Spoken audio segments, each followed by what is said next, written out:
পেট ভরে খায়া গাইলা পেট কইরা ঘুমাইলে এই কি করে সুদ ঘুষ খায়া, এটার মধ্যে কোনো শান্তি বলেন না, এটার মধ্যে কোনো শান্তি নাই।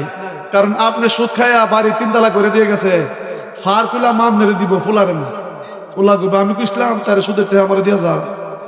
হ্যাঁ, মাধবপুর বাজার থেকে বেনশন ধরাইবো আইতে আইতে জামালপুর পর্যন্ত আইব, এর কোনো টেনশন নাই, বাফের দাম। কিন্তু ফার কিন্তু একটা আপনারও মিস নাই, নাউজুবিল্লাহ বলুন। তাহলে এমন কাম যত না হয়।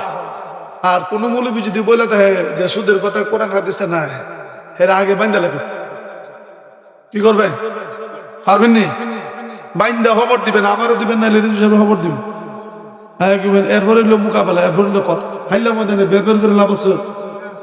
বোঝা গেল যে হ্যাঁ হুন্না মৌলবী বাপের গুতে লেখাপড়া করে না।